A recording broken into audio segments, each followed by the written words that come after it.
I am so excited to show you guys the very first Capture the Chaos Planner, the 2024 edition. It has been a labor of love, and I have truly enjoyed every minute of creating this planner for you guys. So this is the Sage Linen Planner. It's a greenish sage color, and it's made with a linen cover. It's really pretty, and it feels nice and luxurious. I have a gold 2024 embossed stamp on the cover. There are gold corners, so it prevents it from bending, and it is a coil bound planner because I like to be able to flip my planner over and look at one page at a time. It's about 9 inches by 11 inches tall. You can see it is a full sheet of paper right there. I wanted lots of space for planning. Whenever you purchase a paper or a digital planner, you have access to the planning and productivity course. It will be free, and you'll also have access to the Facebook group, other people who have bought the planners, and my hope for you is that you guys are sharing how you're using the planner, you're answering each other's questions, you're creating a community of other like-minded creative business owners who are learning to balance life with the Capture the Chaos Planner. All right, let's get into the planner. The first page has a pocket. Who doesn't love a good pocket? You can put stickers in it. Let's see. I have some fun plum paper stickers. I love the plum paper stickers. So if you like stickers with your planner, highly recommend getting their subscription. One day I hope to have stickers as well for my planner, but we're not there yet. So you could put your stickers in this pocket, whatever else you deem fit to be in your pockets. It's the Capture the Chaos Planner, and I want you to know that you're made for this. This slogan, I guess you can call it, came from Ruth in the Bible, and the Bible verses some to the effect that perhaps you were made for such a time as this, and I just find that so beautiful, and I wanted to remind you that you were made for whatever it is that you're being called for right now. We have tabs. The final planner actually is going to have slightly smaller tabs than this. I got a little carried away when I was creating it. That's why this is a sample and not the real deal. So these are going to be slightly smaller. The first tab is going to be your goal setting tab. Oh, well, let's flip it over to this. I have a sweet message to you, a little example of how to use the planner. And if you scan this QR code, it's going to give you access to the planning and productivity mini course. So sign up for that. You'll want to use it. It's going to show you how to set up your planner, how to do the goal setting, how to use it monthly, weekly, and also the content planning, which we'll get to in a second. So here's your year at a glance, and then here's your goal setting section. I kind of walk you through how to set goals, and I go into this a little deeper in the planning and productivity course. And then you can plan out your dream life. I have some questions for you to answer, because what is life if we're not living it to our fullest? Some sections to create your own goals for the year, and I have 8 sections for 8 different areas of your life, which I go into that in the planning and productivity course a little deeper. Also, probably down here. It's been a while since I've read this. Yes. The areas of your life: physical, mental, spiritual, social, family, financial, career, and hobbies. So you can correlate those to the different sections of your life. I have a 2024 bucket list of just fun things, not necessarily goals, but things that you want to do. I've already started writing mine. Go camping, but I mean glamping here. See the stars out in West Texas has always been on my bucket list. I'm going to make it happen this year. I love a dot grid paper, so I have some extra space there for you. And then we get into creating a routine. I'm going to teach you how to create a routine. It's not always an easy thing to do, and I know it feels really overwhelming, so I walk you through how to create your routine. I go into more depth in the planning and productivity course. Here's your space to do a time audit, and I have it for every season of the year, starting with winter, January, spring, summer, and fall. And I walk you through exactly how to do a time audit in the course and in the beginning of this section right there. Also, I want to point out that this paper is nice and thick. Like, it does not have bleed through, and I wanted to be able to mark it up with highlighters, with gel pens, and for it not to show through, so it's pretty good paper.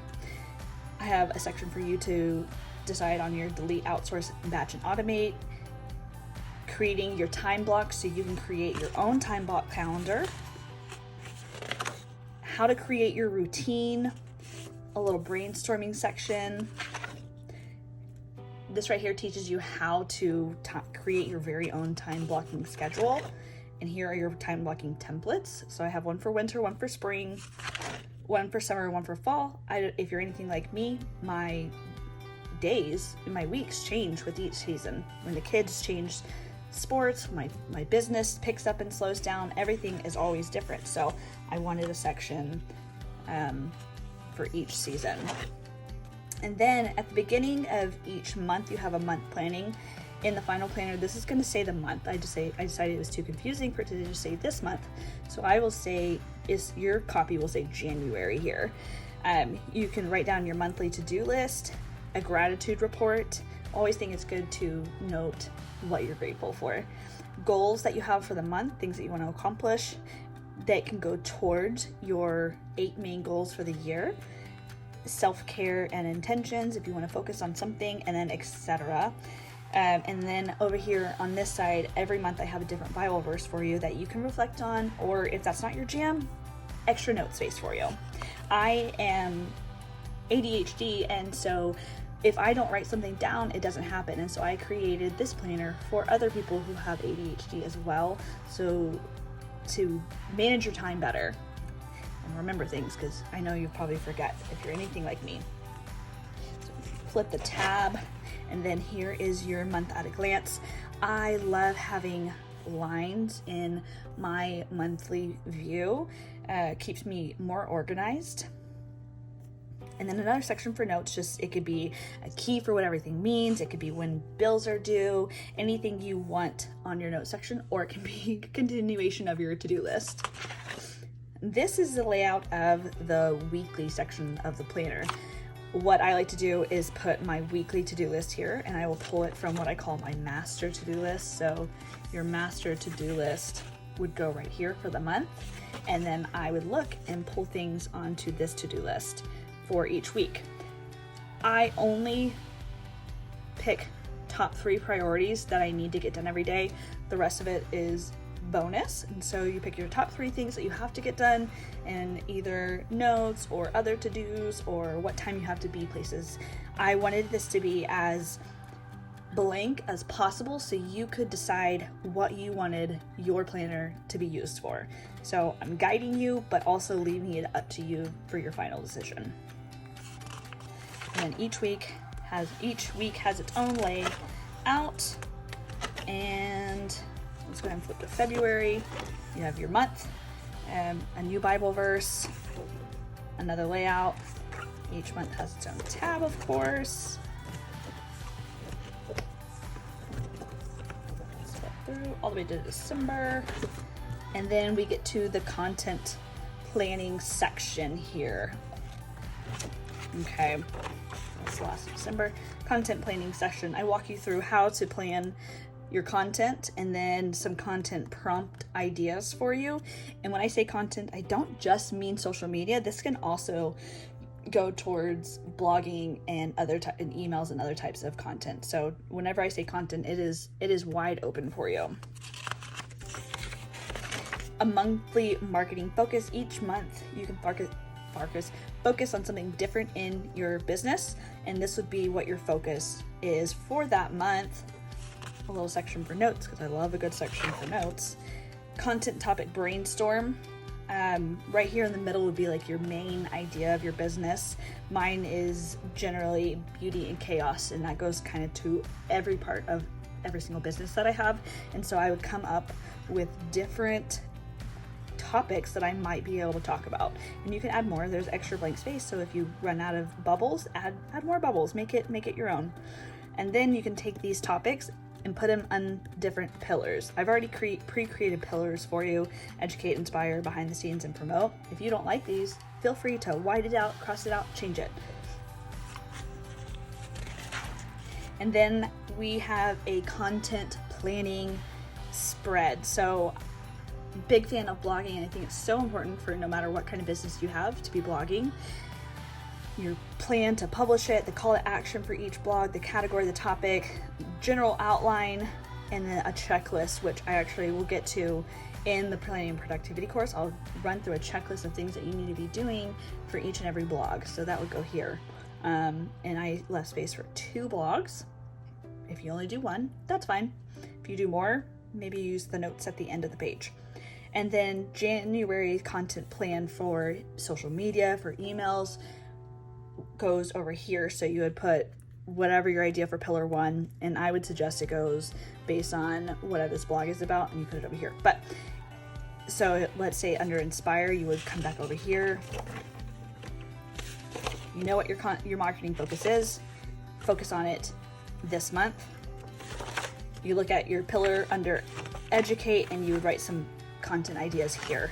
And you can also write the dates that you want to do it. There's not 30, I don't think there's 30 boxes, but it's really close to 30 boxes for you to fill in your different dates of content. February. And again, I'm going to show you how to use this in the planning and productivity course, so that will be super duper helpful. Or you can use it how you want, and then you can share in the Facebook group how you are using your content plan. That would be even more awesome. Okay, and then I have a section for tools over here, just additional resources that you might find helpful in your personal or in your business life. Monthly business subscriptions and personal subscriptions, and the due dates, because we always have monthly due dates for things. So you put the due date, the description, and the amount, and this is for your personal one. And then a savings goal tracker, and this is why I have it Coil bound, so you can look at it like this, look at it like that.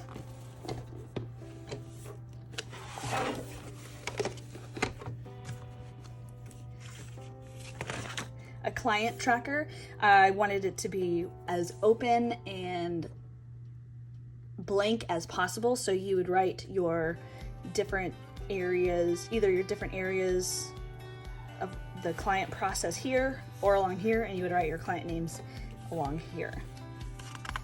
Or if you find a different way to use this, you can post it in the Facebook group. Vendor contacts or important contacts, you can call it VIP contacts. And then there is a section for the website checklist that Dear Kate Branding has sent us. And then an SEO checklist. This is not the complete checklist right now, but in the final planner you'll have it.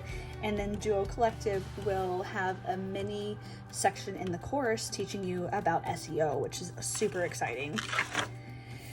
And for photographers or people who aren't photographers and you want to know how to take better photos in your business, here is a manual mode cheat sheet just to flip at and look at. And then we have a bunch of dot grid blank pages for whatever your little heart desires. And we end with another pocket.